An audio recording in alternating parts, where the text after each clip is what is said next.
மக்கள் இந்த தேர்தல் மீது நம்பிக்கை வைப்பதும் அதற்கான வாக்களிப்பை செலுத்துவதிலும் தொடர்ச்சியாக இந்த 3 தேர்தலுக்கும் இவ்வாறான வாக்குப்பதிவினுடைய வீதம் கடந்த காலங்களும் வேறுபட்டிருக்கிறது என்றதை ஏற்றுக்கொண்டாலும் இந்த மக்கள் நம்பிக்கை இந்த அரசியல் வட்டாரங்களில் தொடர்ந்து விளக்கப்படுவதற்கான ஒரு செய்தியை நாங்கள் இங்கு தெளிவாக பார்க்கக்கூடியதாக இருக்குது. ஆகவே ஒரு விடயம் இருக்கிறது, ஜேவிபியினுடைய ஆட்சியில் என்ன சவால்களை மக்கள் எதிர்கொள்கிறார்கள். ஜேவிபி 3/2 பெரும்பான்மையை பாராளுமன்றத்தில் கொண்டிருக்கிறது. இப்பொழுது இருக்கக்கூடிய பாராளுமன்ற உறுப்பினர்கள் பெரும்பான்மையானவர்கள் இதற்கு முன்னர் ஜேவிபியினுடைய உள்ளூராட்சி சபை உறுப்பினர்களாக இருந்தவர்கள்.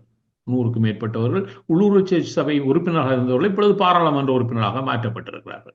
அவர்கள் உள்ளூராட்சி சபை உறுப்பினராக இருந்த பொழுதும் அவர்கள் ஒரு ஆட்சி கட்டமைப்பில், அதாவது உள்ளூராட்சி சபைகளை ஆட்சி செய்தவர்களாக இருக்கவில்லை. எதிர்கட்சி ஒரு வரிசையில் வறுமையாக இருந்து கருத்துக்களை தெரிவித்தவர்களாக இருந்தவர்கள் இப்பொழுது ஒரு ஆட்சி அதிகாரத்தை கொண்டவர்களாக, கையில் கொண்டவர்களாக மாற்றப்படுகின்ற பொழுது அதை எவ்வாறு ஒரு ஆட்சி கட்டில் இருந்து கொண்டு அதை மக்கள் சார்ந்த செயற்பாடுகளாக என்ற பொறுப்பில் உள்ளவர்களாக இப்பொழுது அவர்கள் மாற்றப்பட்டிருக்கிறார்கள்.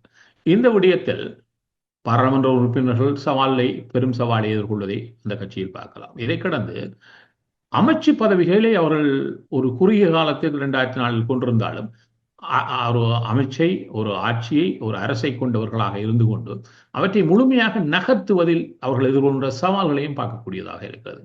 அதாவது இந்த ருக்கி மினிஸ்டர்ஸ் என்பார்கள், புதிய அமைச்சரவையில் இணைந்து கொள்வர்கள் ஒரு அமைச்சரவையை கையாளுவதில் எதிர்கொள்கின்ற பல சவால்களை இந்த 7 மாதம் அவர்களுக்கு காட்டி தந்திருக்கிறது. இதை கடந்து அங்கு இருக்கக்கூடிய அனைவரும் ஆளுமை உள்ளவர்களாக தங்களுடைய ஆளுமையை வெளிப்படுத்துவதற்கோ அந்த ஆளுமையை கொண்டு பயணிப்பதற்கோ அனுமதிக்க முடியாத ஒரு அதிகார மையத்தை அங்கு பார்க்கக்கூடியதாக இருக்கிறது.